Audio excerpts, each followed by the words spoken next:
Welcome to the Sencast. My name is Dale Pickles, Managing Director of B Squared and the host of the Sencast.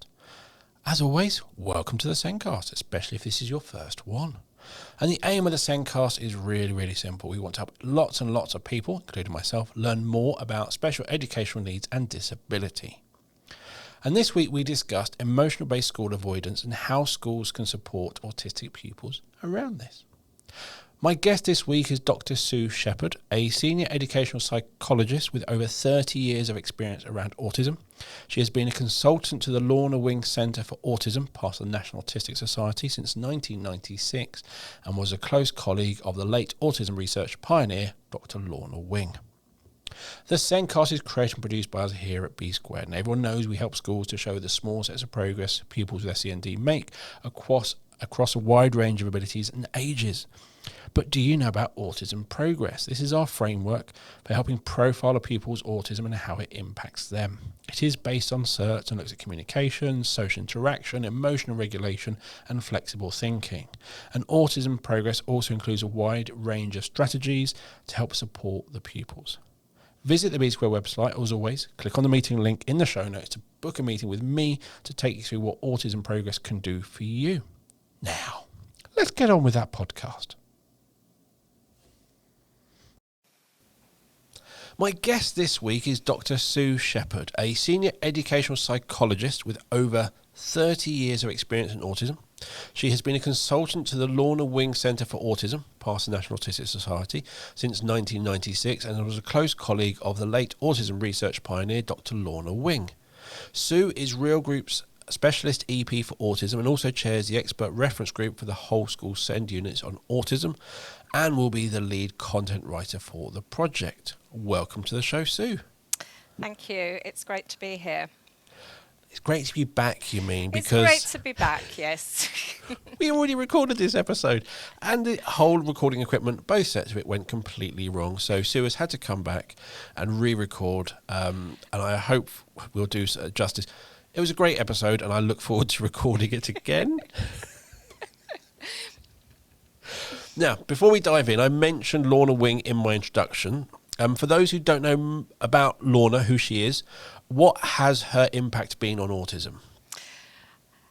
Lorna was a fabulous colleague. I mean, she was a real sort of one of my main mentors, really. But I think in terms of autism, as a parent of an autistic daughter, I think she came with that insight, but she was also incredibly thorough with her research, and she asked lots of questions. And I think she was the first person to really open up the idea of the sort of spectrum model, that, you know, there were sort of more classically autistic children who had always been present in history, but she could see that there were overlapping aspects, and she really helped us broaden out, understand. And I think a lot of children and young people I worked with were being described in quite negative ways, and Lorna would say, no, I think there's more there. And then her other legacy, really, great advocate for parents, but she really drove the whole system of formulating diagnostic models and training to try and make sure that clinicians understood how to effectively diagnose autism, which was great. And I'm still sort of continuing with the disco, which is one of the legacies she left behind. So I came across the name Lorna Wing in the Neuro Tribes book. Yes. Which is like the history of autism. It's not an easy read. And it gets quite frustrating and angry at times as you read and you realise, I really didn't want to be autistic in that era. Yeah. And I think Lorna was part of this thing which brought a lot of that history away from America to England, to the UK, and really changed that definition of what autism is. I think before that it had to be present at birth. Yes, yes, there were lots of very strict criteria, and if you just missed one thing, then you were not identified, and then you were sort of left in limbo, really. Well, if we don't quite tick enough boxes, what does it mean? She helped us make sense of that, and Steve Silverman, who wrote Neurotribes, I mean, he did meet Lorna. I've met Steve as well. He's absolutely amazing, and I think he's captured so much. He's really captured us so much in that book. It's a great book, Neurotribes. It is, and people ask why are there so many more autistic people around now? Why has there been this explosion? It's Lorna's fault. It's Lorna's fault. Well, she always said there were far more autistic people than anyone else, so she knew a lot. She had a lot of insight. Yes, and I think where people why is there so many more? It's you need to look at the criteria and how Yes, that's changed over it's time yeah, yeah. to completely understand why there are so many more diagnoses. And also the strengths, because so many autistic people, it's their strengths that have let them actually function well in society. They've contributed so much. So, I can remember Lorna working with some quite sort of, some academic professors and sort of looking at their profiles. And, they were living their lives, but they also would fit within the broader spectrum. Definitely. Cool. For those who've never heard of Lorna Wink, that's a brief introduction. I highly recommend the book Neurotribes if you want to learn more about autism and that history and how dark it's been and how it's quite happy at the moment, believe it or not. So today we're discussing Emotion-Based School Avoidance, or EBSA, with a focus on supporting autistic pupils. And as preparation for this podcast, you sent me some stats about autistic students. With more than a quarter of autistic children in England are persistently absent, missing 10% or more of a school term. And 70% of these students say that their teachers do not understand their condition. And finally, 55% of these students say that teachers who don't understand them is the worst thing about school. Those stats are completely depressing, but I also really understand them as an adult with both autism and ADHD and a parent of neurodivergent daughters who have gone through the education system. It's not good, is it? No, I mean, and sometimes I think, a lot of my work now, over the years, I've worked with many students who've struggled to attend school. I think the latest estimates, it's between 1% and 5% of all students actually are not really managing to attend school regularly. And I think in some sectors of education, it's really high. Yeah. But I think now we are kind of learning and understanding a lot more. I think there's been a drive to change the narrative. There is a lot of, because it used to be called school refusal. Yes. Yeah, the language we use, I think, is so important, because refusal, it sort of implies that it's a bit defiant. You're choosing to do this. You're in control of it. Whereas, the young people I work with, it's their high anxiety that's the key factor. And a lot of them actually do want to be in school. And I don't think always the sort of teachers in school actually feel that. They just perhaps think, well, they'd rather be at home. Well, they would rather be at home because they feel safe. And I think one of the reasons that they're struggling in school is they don't feel safe, they don't feel they belong. That sense of belonging, there's a lot of research coming up now looking at school belonging and how we can promote that for all students. But I think for autistic students, we have to think a little bit outside of the box. There's a really good article in The Psychologist by an educational psychologist called Meg Fairclough, and it's Can't, Not Won't, Rethinking School Avoidance. And she talks a lot about the narrative, the way we've used language. And I think, if you just think of refusal, you're missing the complexity, because it's multi-layered and it's unique to each individual. It is. And we got to think that everyone else is going to school. It's very much as this is what you do. All your friends are there. Yeah? All the fun you want to have is going to be on the way to school, during those non-structured times in school, and on the way home. All your friends are going to be there. That's your best chance. If you're at home, you're on your own. You can't talk to your friends. It's completely different to a weekend. You're isolated. It's not an enjoyable place to be. Now, yes, in some situations, it's a lot more enjoyable than school. But in terms of what is enjoyable, it's not very much it's not high up there. It's No. not something if you go, oh yeah, I'm just not going to. They'd rather be in school, but Yeah, they I think, can't. yeah, yeah, they can't. It's not that they won't. And I think that narrative has really shifted. I think people are understanding, and that one of the terms of reference people sometimes use is the push and pull factors. So what pushes you in, away from school? It might be that you've got unidentified needs. People haven't identified your needs, so you're not being understood, so that's pushing you away. It might be the sensory overload that's pushing you away. It might be the fear of being in social groups. And then what might be pulling you in, and that's the one people sometimes forget to look at. Now, that might be your friends. It might be one lesson you particularly like. You may particularly be into maths, or you may particularly be into music or art. It could be anything. What are the factors that might pull the student in? There might be an adult you enjoy spending time with.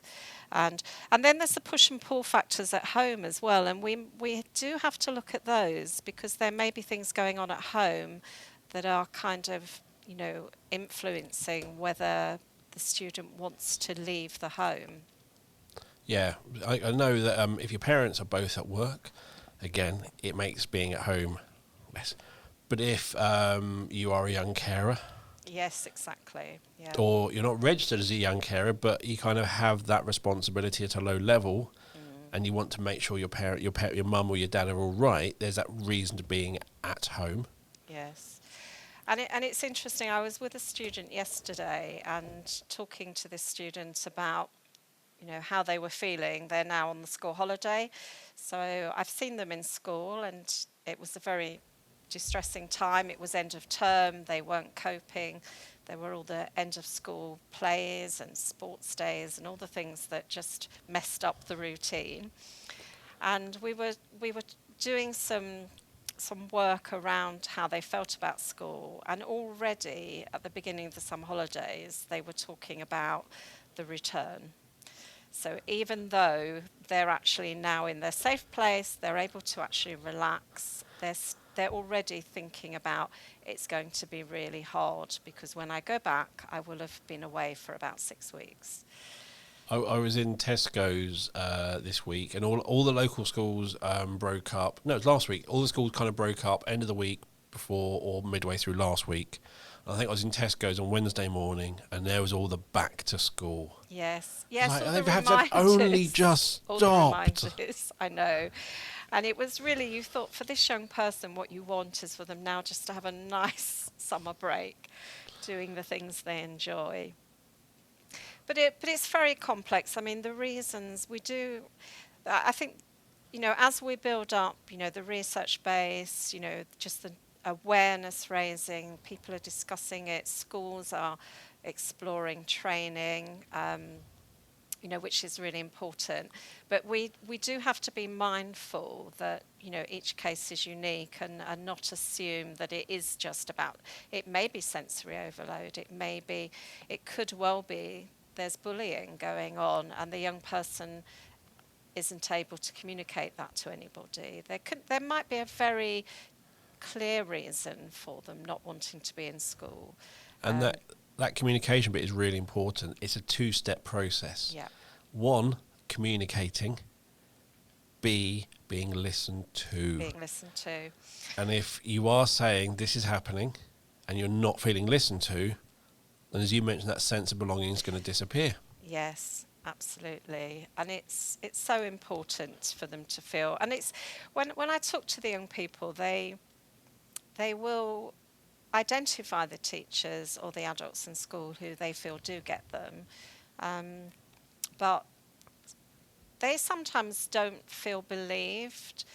They do feel that sometimes the teachers feel, well, I mean, I'll give you an example of a girl I worked with. She did manage to go on a school trip, And so there was a teacher who says, well, if you can go on a school trip, you can come to school. And assumed that, it was about her refusing. You've managed to come to the school, get on the coach, go on this journey, spend the day with everybody. But they were going somewhere that was fun. It was worth going to. There was a real incentive, and she did like school trips because but the teachers again sort of said, well, that just shows she can do it if she really wants to. I mean, what it tells you is it's not the other children, generally, Yes. or in that situation. It's generally not even the staff. Mm. It's something about going on in the building. Yes. Because if she could get to the school to get on a coach, again, she can step into the school grounds, but going into that school, maybe it's changing lessons. Yes. Maybe it's lots of things inside the school. And I think I come across people seeing a school as a single item. I think I talked about almost like this is almost like a phobia, but a phobia is a specific thing, like a phobia of spiders. A phobia of school, it can't really exist because it's such a big thing. It's a phobia of something within the school, something specific. Yeah. And I think people forget that school is a very complex thing. It's a very lots complex of parts. organisation, and when I think of some of the young people I've worked with, I mean, I had one girl who, during COVID, they were sort of easing back into school. She went back into school and she got unwell and she was vomiting a lot. And so she then associated going to school with vomiting.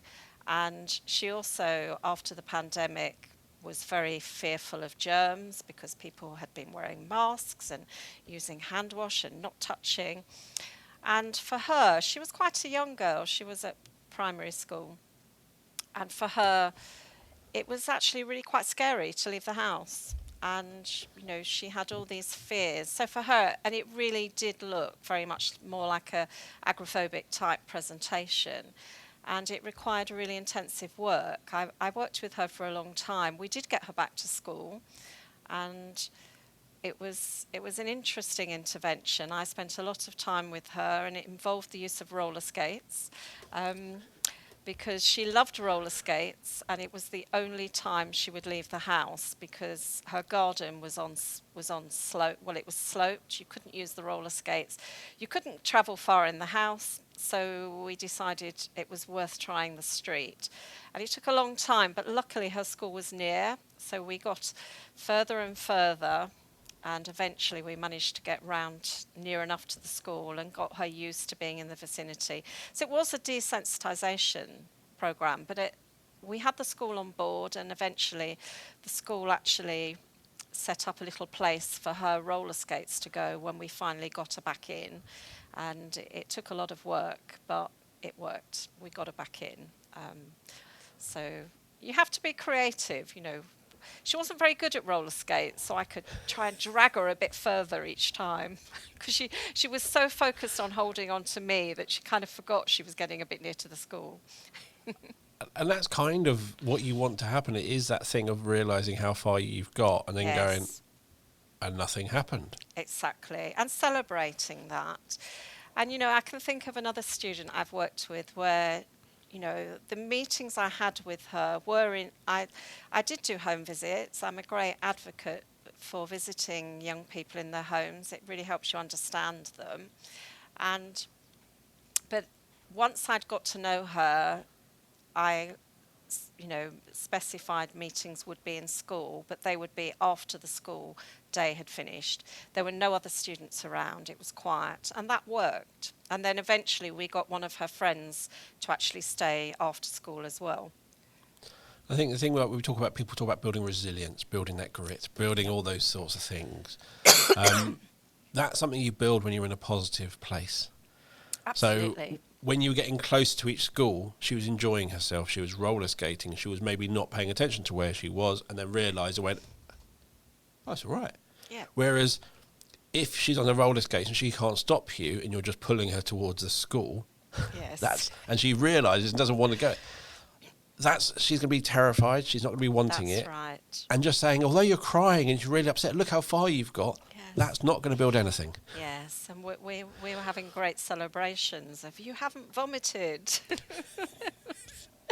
So but it's celebrating those small steps. It really is. And like, because I've worked with schools where they've tried to set up a program, and then it seems to be going well, and then they almost kind of just lose focus slightly. And you have to have a lot of safety nets in place, and you mustn't take the support away. If the arrangement is for someone to meet the child in the the car park, at the school gate, in the reception, it has to happen. And schools are busy places, things go wrong. You have to almost have the backup plans before you start. So, okay, what are we going to do? This person's going to meet them if they're coming in part-time. What are we going to do if that person is off sick, or if there's an emergency and they've been called away? Who's the backup person? And we have to make sure the young person knows that as well. And also, you can't just, if someone's meeting them there, you can't just go, well, it's been fine for 2 weeks, so it's fine now, and remove it. Yeah, it's fine because of the support, so you need to. And it's tiny, tiny steps. I think there's kind of two things to think about, really. You mentioned risk and resilience early on, and I think when we're thinking about what we mean by EBSA, it's emotionally based. It's usually quite complex. It's driven by anxiety, by being overloaded by all sorts of things like social factors, sensory overload. But we have to actually, in a way, try to get our practice, the way we support autistic young people in schools. If we can make schools autistic-friendly places, and then we do need to look out, we need to be vigilant, we need to actually think, oh, they're not managing Mondays well. That's when you need to step in. We must try to get better at preventing it becoming entrenched, because the students, by the time they get to me, it's usually really entrenched. Yeah. And then it's really, really hard to work, and it does require intensive input. So I think we need to think about those risk factors. How can we screen for that? There's a lot more training out there now, and you can actually, there's risk and resilience kind of screeners. You can look at students, work with a team of people in your school to actually say, are there lessons where they're just not attending? Because they may be in school, but they're absent from lessons. Are they just going to the sensory room, the safe haven, for every single maths lesson? Okay, but we need to think more flexibly about how we teach them that subject. It's obviously not working. And we have to build up a sort of toolkit. I mean, I work along the model of building resilience. It's finding a toolkit of strategies, trying them out, engaging them. These are things that have helped some students who feel like you. What do you think? Which ones do you think might work for you? Encouraging them to try, because some of them will say, oh no, nothing works. But you can chip away at it and let them feel involved. It's not that you're telling them what to do. You're talking about things that may help and encouraging them to try. And also, it's one of the things, don't just take it away after X number of times because you think it's not working. Is actually, there is that internal change before you may see it externally. That's right, absolutely. I mean, one of the psychologists who does a lot of training, Jerica Holder, and I think some of the links will be available sort of after the podcast, she's introduced this model of cycle of change, and it's very much, about readiness. When are they ready? And it's very much about, also helping them get ready. So that's giving them the scripts. I've had students who, well, I don't know what to say because I haven't been in school. I don't know what to say to the other students. So you help them. You help them develop a script, and you make suggestions. You don't. But for some of them, they will challenge me. They say, no, that doesn't sound right. Well, okay, let's work on it. Let's make it sound right for you. So you give them a script. You get them ready. You make sure all the safeguards are there. You make sure that, they know who's meeting them. They know which lessons they're going to. Are they going in a bit later? When are they going home? Because initially it might be a staged thing, and they will want to know when they're going home. That's going to be really important. Um, so, we need to work on that cycle of change. And I think as the plan is put into place, we have to be prepared for there being, it's a bit of a roller coaster. There will be blips and things may dip back. And I always focus on, well, okay, it didn't work well today, but look, what has worked well. Always look at the positives and actually what they have achieved. And if it's worked well 5 times and today it didn't, Yeah. okay, was there an external factor? It wasn't, maybe this is just, it doesn't work. It's actually something else happened. Will it work again tomorrow? Exactly. It's just being positive and, having an expectation that we're working on this together and we're aiming for the best we can. And that's what they need to hear. By the time they're refusing to go to school, or avoiding school rather than refusing, by the time they're avoiding, they're already feeling, well, I can't do this. So we want to kind of change that mindset so that, not a fixed mindset, a growth mindset.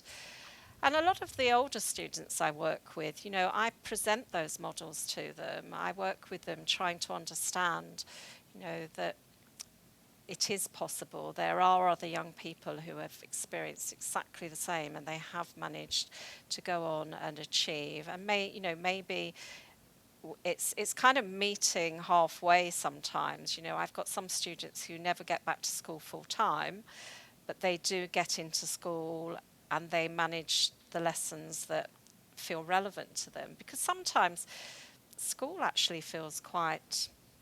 it just doesn't appeal to some autistic young people. No.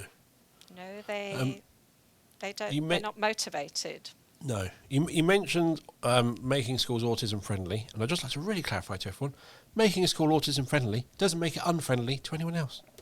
No, absolutely. A lot of the kind of positive messages that would come out of, if you look at, there's lots of articles there, what makes it autistic friendly, and it's often about being predictable, about being really clear, about reducing overload, and they're the kind of things I quite like actually. They will support lots of other students, not just autistic students.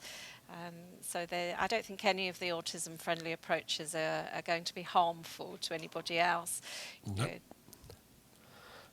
So you've talked about a lot of the children you work with are in kind of that EBSA is entrenched, yeah? Yes. That kind of, those fixed mindset of this is what school is, it cannot change, I can't go there.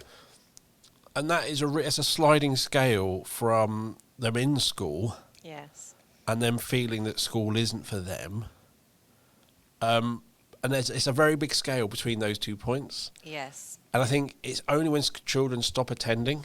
yeah. do schools think there's a problem? And there's also it's bad parenting, but that's not going to get that conversation started. Yeah. It's the work, you need to start looking for those children disengaging in school. Absolutely. So, I have some students, in fact, the child I was working with this week said, well, if they're learning about Africa, if they were doing African animals, that would be fine because I like animals. That's what I want to do. Or another student, they're running their own YouTube channels and coding and programming and doing all sorts of amazing things. And then they go to school and they think, oh, computing will be interesting, but they're way ahead of the teacher. And it's like, this is stuff I just knew a long time ago. And this is, it's hard for teachers because they have a curriculum to deliver. So in that respect, but, I always say to teachers, well, you're not going to teach them anything if we can't get them in school. So if we can't be flexible about what we're teaching them, let's just get them in school. Does it matter what they do? It's the getting them into school and giving them a positive experience that really matters. And it is being in school. There is, and I completely agree. There is children are, I'm going to say the words, generally safer in schools. Yes. Not every child will feel safe in school, if you're talking about EBSA, but generally being in school is a safe place. you're kind of in touch with the children. You kind of, for lots of reasons, it is a safer place for children. So, as you said, if they're not going to lessons, can they still come in? Yes. Can we make them, and I'm not saying have an all the way through daycare centre in a school. That's not what we're saying. But it is, we want them in school. We want them not building up that kind of negativity around what school is. Yeah. We want them to enjoy going there and wanting to go there. And if we keep that bit going, getting them into lessons is a smaller step than just getting them into school. Absolutely. And I think, I worked in one secondary school and they were very good at this. They did motivate the students to attend. And there was one lad I worked with, I know we're talking, about we're talking a lot about the girls, but, you do get autistic boys as well who are struggling to attend school. And we had one lad who, he ended up running a little school enterprise. He spent a lot of time in the office and he actually was really good. He'd say, you really should, when you're ordering, you should do this. And he was giving advice to the admin staff. And in the end, we set up, he actually took over all the stationery ordering and he'd go around and he developed a really good system. And I think he saved them quite a lot of money, actually. So that became his reason to go to school, was because the office staff needed him. But then you could actually weave the curriculum into that. There was a lot of maths, there were a lot of communication, a lot of social skills.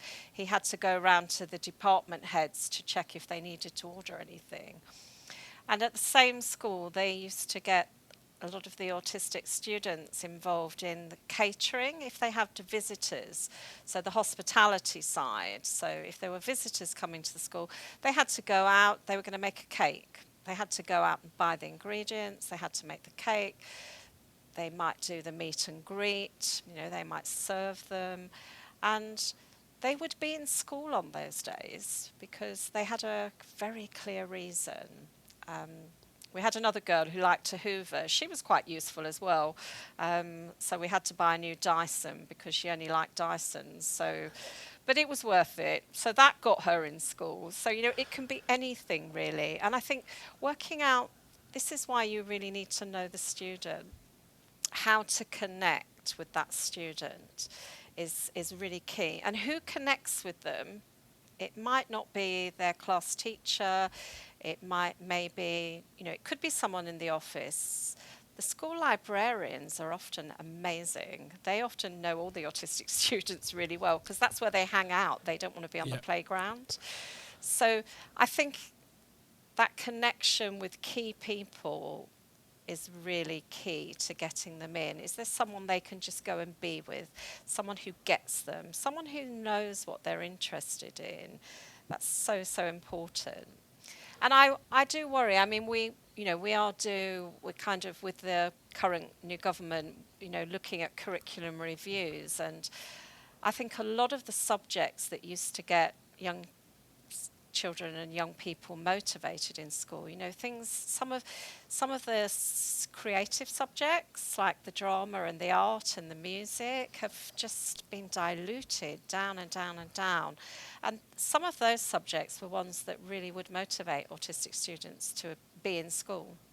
I also think that a lot of that project work has gone. So my daughter did drama up to year 9. Yes. And it was, you go for a lesson, you do something for a lesson or maybe 2 lessons and it's over. Yeah. It never really built into anything, which meant you never made a mistake which cost you further down the line, which you didn't learn from that. Yeah. And I loved getting involved in those projects. It was a great fun thing for me to do. I enjoyed getting my teeth stuck in. I could go in a direction I wanted, which means you can adapt that curriculum. It can be tweaked to each child's interests. That's gone down, and I really hope with the curriculum and assessment review and maybe the school's white paper that sort of learning and that way of assessing is going to come back. Yeah, I think we do need to really, I was talking recently to someone who used to teach English and drama, and she said, there used to be a big focus on, valuing some of the spoken communication, the speech and language side, and now it's all about writing everything down, and it's really, so I think we need a good shake up. And I think, actually trying to think what's autistic friendly, I think would benefit lots of students if we can really, the same school I mentioned used to employ a lot of young, fit graduates who were kind of trying to sort out what they were doing, and they were great at getting the lads, even if they didn't like team sports, it would be, okay, let's go in the fitness suite, let's go and work out,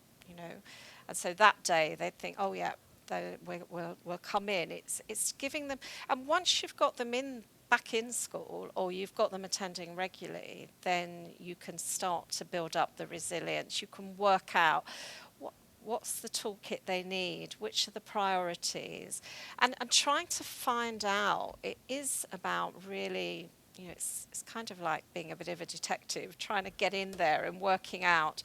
I mean, Jerica Holder, who runs a lot of courses, it was initially for psychologists, but she's doing a lot for teachers and families now through one of the Ed Psych training groups, and she actually really kind of promotes that model of, you've got to get in there and get to know the student really, really well. And she developed these school wellbeing cards, because very often autistic young people find it hard to tell you, because they don't always really know. And if it's open-ended, if you say like, okay, you're not finding it easy to come to school, why? You're probably not going to get very far. The school wellbeing cards, they basically have a whole list of scenarios or characteristics, and you just sort them out, and it's like, true of me, not true of me. And I find that's a brilliant way to get information from the student, because they are just sorting it out, and they are often very, very definite, really, really definite about, like they look at them, that sense of belonging, whether they feel they belong to the school, and they will put it, not true about me. It's very, they will very firmly put it there. And other times, they often want to put it in the middle, which I don't mind. They'll say, oh, well, sometimes. And then maybe because they've identified that, you might be able to just kind of probe a bit more. So giving them structured ways, and even with the strategies, if schools are trying to think what might help, again, I've got lots of lists of things that might help, coming into school later, earlier, coming into particular lessons, being able to sit near a friend, being able to sit near the door, having a safe place to go. And you can actually get them to sort them out. Would that help you? Would that be important or not important? And because sometimes the things we think might help actually won't. No. They say, well, if I come in late, I'm going to stand out. Everyone's going to look at me. Yep. And you might be thinking, oh, they're coming later, then it won't be so busy and it will be calmer and it will all be fine. But no, they're going to be so worried about standing out that actually it's not going to happen. And also, they won't walk in with their friends who left, Yes. who came in an hour early. There's so many little things. One of the things that I like, that kind of loads of different questions, that question bank to ask about school, because many years ago my nephew was doing his EHCP range, doing all that, and we're having that people voice part, and I helped out, and I said to him, what do you like about school? And he just got his timetable out, went through all the lessons and put it away. Yes. School was lessons. That idea of what school is, and all those other things, that's an idea. And I literally going, okay, so I'm trying to, if you could take your school and rebuild it somewhere else, what would you change? And he's like, well, I wouldn't, because you need all the classrooms. Yes. And it's that abstract sort of question I was asking. And at the time, I couldn't ask it in other ways. I was struggling asking about, but having those sorts of more closed yes, no questions, that's simpler. The picking specific aspects of the school will really help you understand what they're thinking about school. Yep, you do need to. It's complex. We need to try and understand each individual. I think it's so important. And then we need to kind of tease out what might be those push and pull factors, those contributing factors. And they could be very clear there could be very clear reasons. You know, I've got a student I've worked with over a number of years, and at the moment she hasn't done her GCSEs, but she's been in a school where a sibling has been doing the GCSEs. The school hall has all been set out, you know, and suddenly her anxiety and her, you know, reluctance to go into school came back because she was picking up on all this anxiety and stress. And then I hadn't really thought about it so much, but so many students now get additional support during exam period, which is absolutely appropriate. But it does take up a lot of the special needs staff. So suddenly a lot of her interventions were kind of being reduced because they needed the rooms, they needed the staff. So there was this stressful period, and she was only in sort of a lower year, but it was having a real impact on her. And you know, there was this sense of, oh well, why doesn't she want to come to school now? And you know, like, I had a good enough relationship with her that I could kind of tease that out. But it's almost like you said, people think, well, it's sorted now. You have to be mindful that there can be all sorts of triggers that may kick back in. And that's where we need that holistic approach, the whole school approach, collaboration really, where people think, you know, before the exam period, what might the impact be on our autistic students during that GCSE period? You know, should we be thinking about how we can support them slightly differently and preparing them for it, rather than suddenly saying, oh no, you can't go in that room? That preparing, that certainty is such a big thing. I have this every Thursday. Oh, you're not going there today? Okay, you've just mucked up my entire day. How long have you known? Oh, about a month and a half. Okay, perhaps maybe last week when the session, tell me we're not meeting next week. There are so many opportunities, that preparing them, the understanding. And it's the same when you're going back to their visitors. When you have a visitor in, giving some students roles. Why? There's a certainty. We've got a visitor in, and my daughter, everyone has it. Even the teachers have it. If someone's sitting at the back of your classroom as a teacher, you're nervous. You're uncertain. Absolutely. If your children are sitting there going, oh, what are they here for? What's going on? Uncertainty. If you can sit there and have a role for that student, when we have visitors, you do this, I've got a bit more certainty. I don't know why they're here, but I know my role is to make a cup of tea and all these sorts of things. But that certainty is such a big factor that even as an adult now, I really like my certainty. I need my certainty. When things are maybe up in the air, I'm struggling, I'm waiting for it to be settled. Even as an adult, when I have all these experiences, all these past things I can call upon, all these strategies, I'm still anxious when I don't have that certainty. We all are. When it says flights delayed at the airport, there's a reason. Safety, things, someone ill, something broken, safety, often safety. But no, we're anxious, we're not sure. We all know that. Now imagine being a child who really needs that certainty, and for no reason linked to them or that person who does that intervention, but a child who's 3 years old is doing an exam, that's the reason. That explanation needs to happen to help that person understand. And then you need to ask them, okay, so that's not going to happen. Do you still want to have time out of the classroom because you need a break? Do you want to stay in the class? What is it? Have those conversations. Give them a bit of control. And I think it's sort of, you know, this notion of the fear of uncertainty is definitely a huge theme amongst this group. And, you know, trying to be preventative, you know, actually looking ahead, thinking, you know, like the moment you know a member of staff's not in that day, you know, you almost need to have sort of the plans ahead, you know, so the student knows there will be days when your teacher won't be in school. You know, they may be on a training course, they may not be unwell. So, you know, actually having the plan there ready is so important, because that fear of uncertainty is kind of key. But I think the other thing I'm just thinking about, you know, and in a way, like I'm just thinking of today actually as a novice to podcasts. This is, you know, this is our second go. So there's a bit more certainty, Dale. So I feel a bit more relaxed today than maybe I did the first time, yes.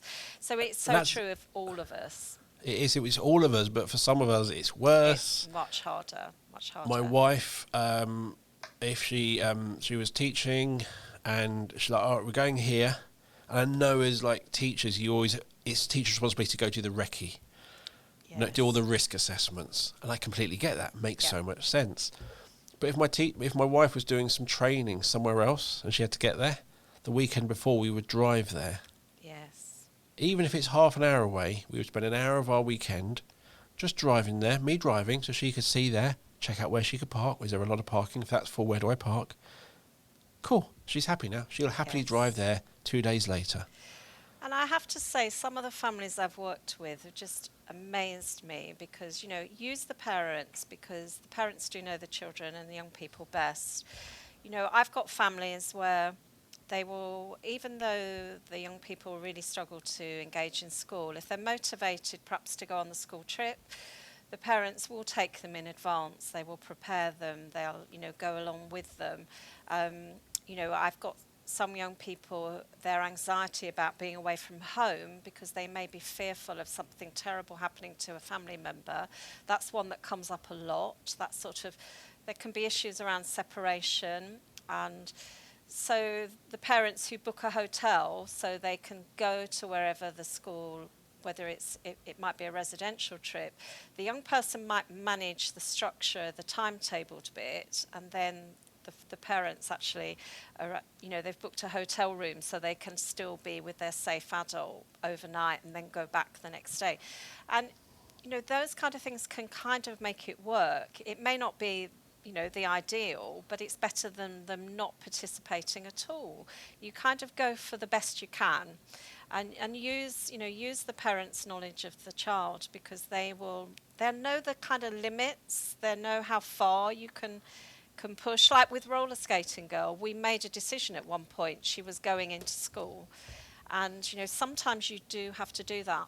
Historically, people would just rock up at the houses and kind of almost manhandle the young people back into school, and that's awful. But if you've got a safe setup and everyone feels comfortable, you can make it work, but it has to be the right time. It's got to be sort of time critical, time sensitive, and everyone has to feel it's safe. And that's about knowing the young person incredibly well. And also, just going back to that child on that trip, is they might be able to go, you know what, the coach is going to be noisy, but I'm with my friends.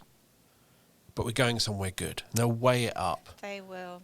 And they will mask. They will put that mask on, and they will get through that day. And it might be, if it's a residential trip, that mask can only be worn for 8 hours. Yes. And they need to be somewhere to take that mask off to let it out. It might be their nighttime routine gives them that comfort. It often is. It often is the nighttime routine, and it's sharing a room, lack of sleep. I'm so glad you mentioned the masking, because that's the other misconception that often comes up, that adults in school will see the young student coping, they think. What they're not seeing is what's going on inside and how the anxiety is building up. And then when they go home, it often just comes out.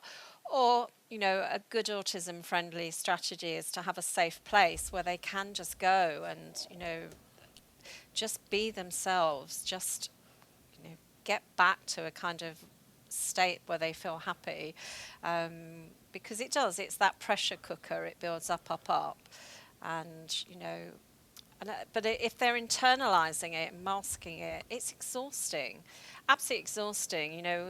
Students, there's a approach, energy accounting, and a lot of the young teenage girls I work with, we look at that and they love that, charging my battery, what's draining it, what's charging it. You can use the analogy of the mobile phones and technology, and they will tell you what drains their battery. So then we have to think, well, what's going to charge it up? Okay, being in a quiet dark room might be perfect. Going and playing the drums for half an hour at lunchtime, not having to go on the playground, or maybe only going once a week, not eating their lunch in the lunch hall. So many students can't cope with that.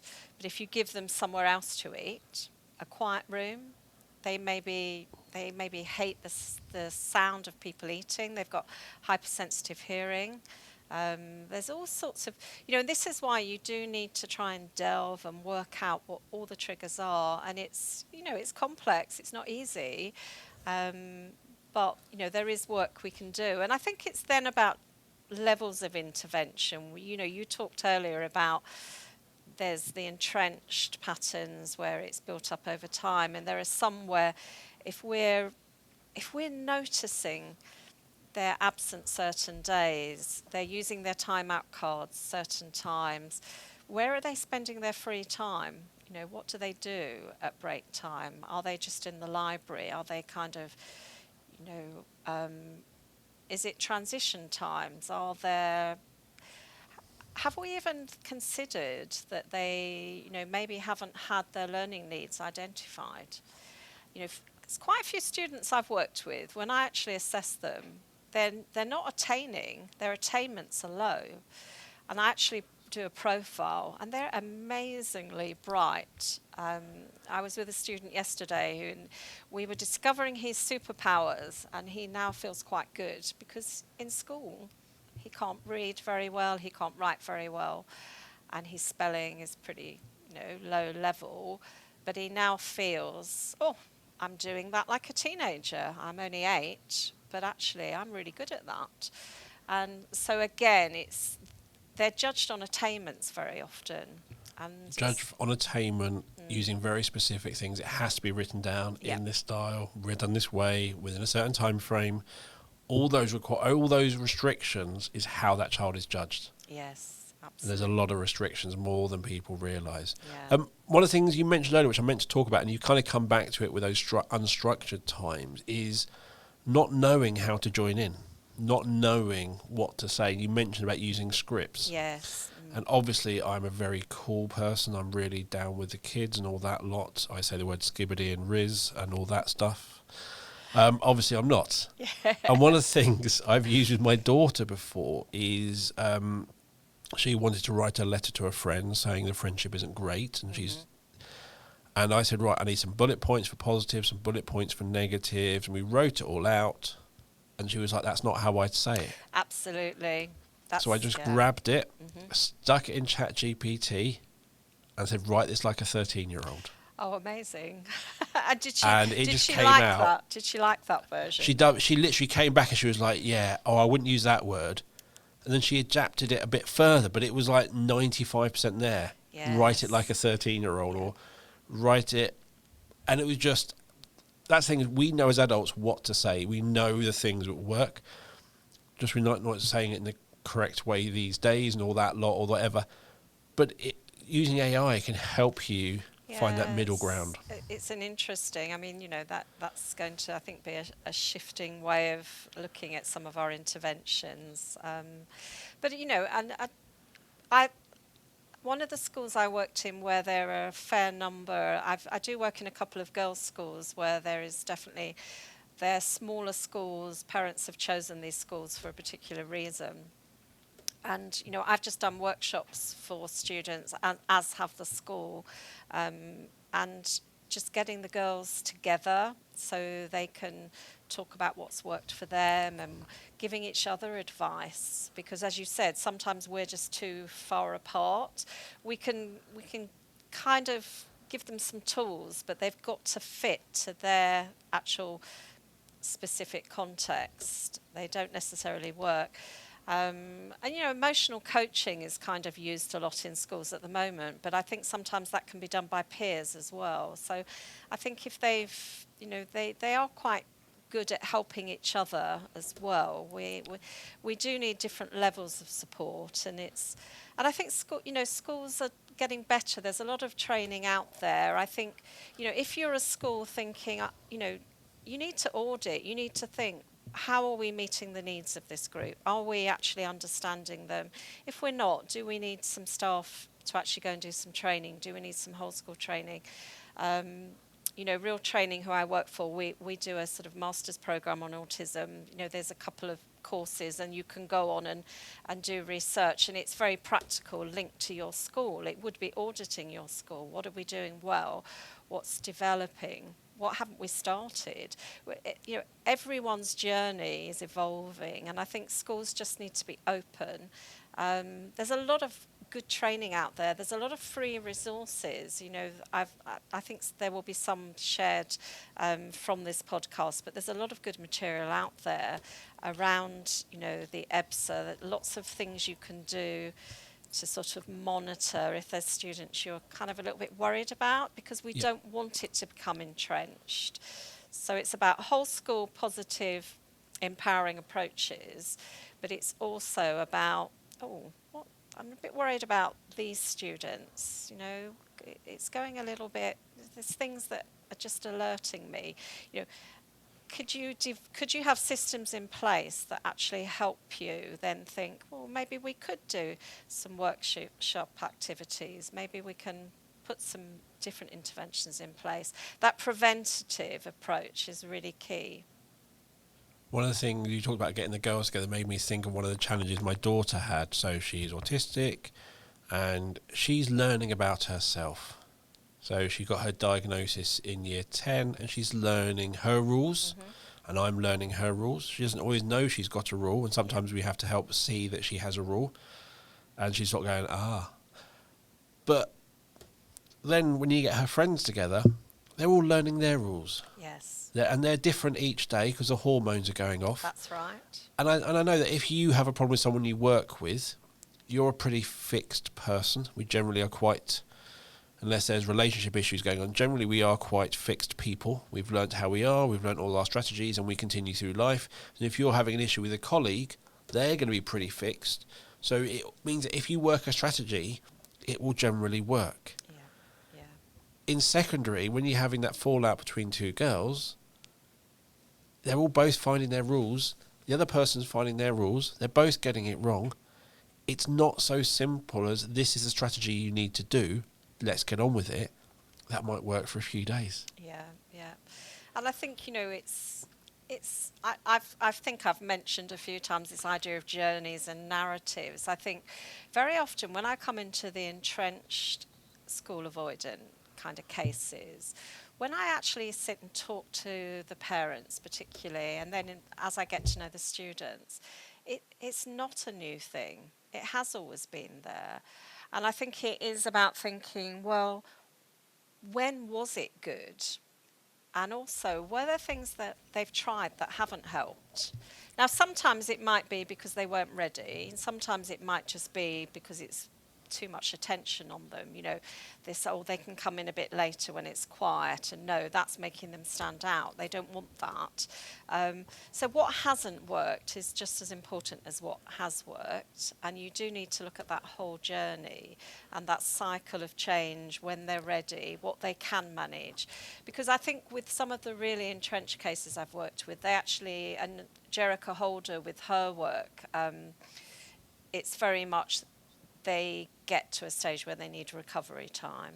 And I think sometimes other people have to actually take that decision and say, right, actually, we just need a recovery period. Everyone can stop, reflect, and then we'll start again.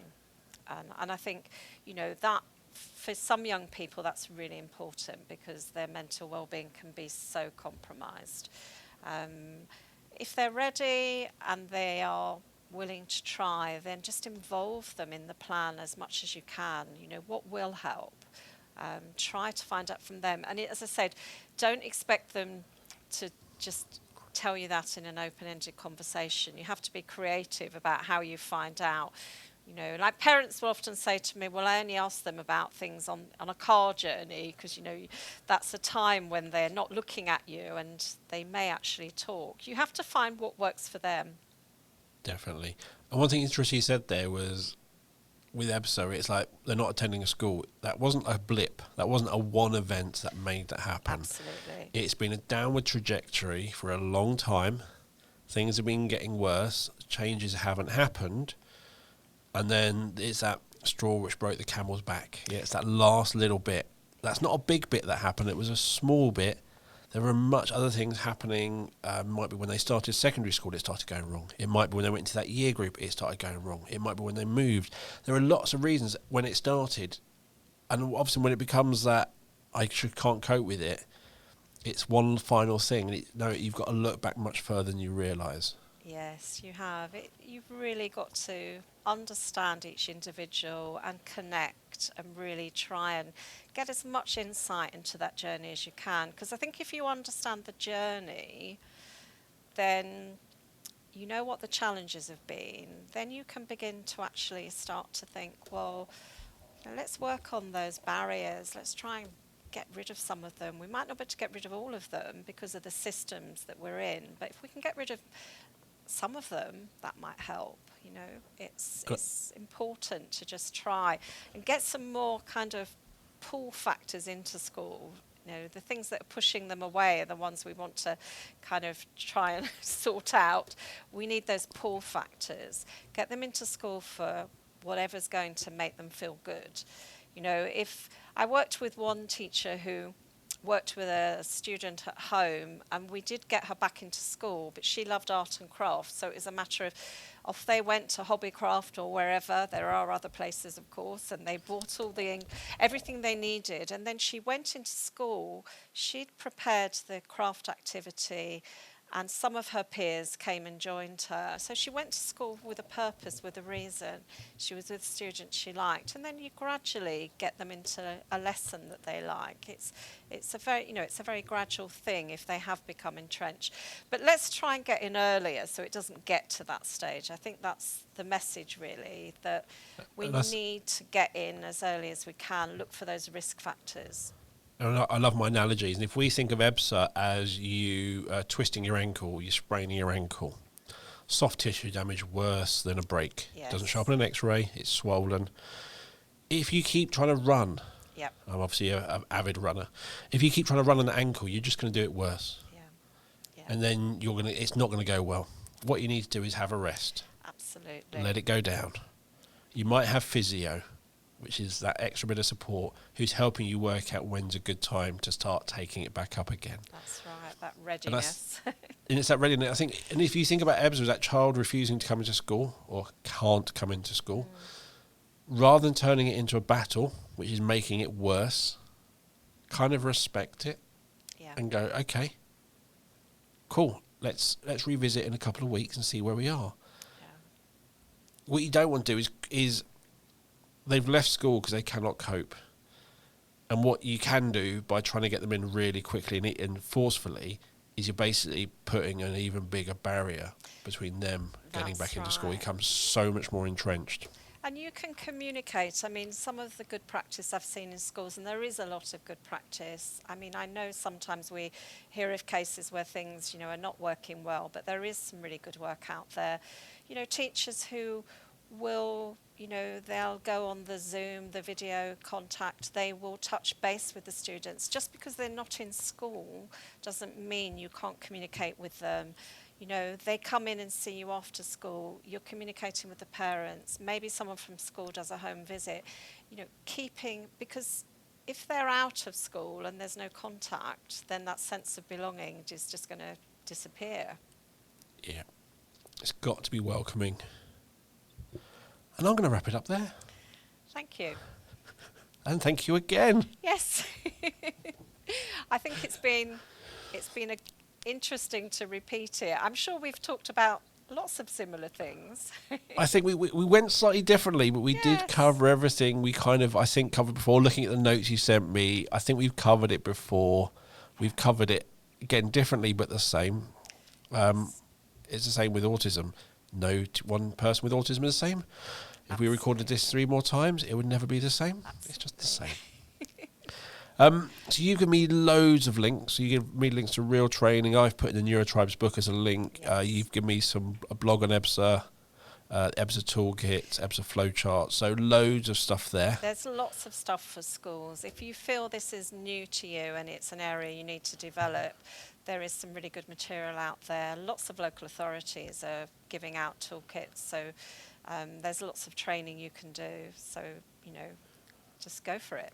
They're a great, they're a great bunch of students to work with, and let's embrace them and enjoy sharing their journey and making them feel that sense of positive well-being.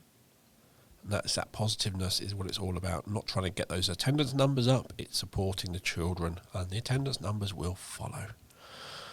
Not the other way around. Yes. And as always, you'll find the show notes wherever you listen to the podcast, but also on the Sendcast website. So thank you for listening to the show. If you aren't following us on social medias, you'll find us on Twitter, Facebook, Instagram, Blue Sky, and TikTok. Just generally search for the Sendcast and you'll find us. And you can always send us a message through there as well. The Sendcast is created and produced by us here at B Squared, and we help to show the small steps of progress pupils send make. But did you know about Autism Progress? This is our framework to helping profile a pupil's autism and how it impacts them. It's based on certs and looks at communication, social interaction, emotion regulation, and flexible thinking. Autism Progress also includes a wide range of strategies to help support the pupils. Visit the B Square website or click on the meeting link in the show notes to book a meeting with me to take you through our assessment software and how it can help you. So thank you for listening. We'll be back next week with another episode of the Sendcast. It's goodbye from me. And goodbye from me. Thanks for listening. Bye, everyone.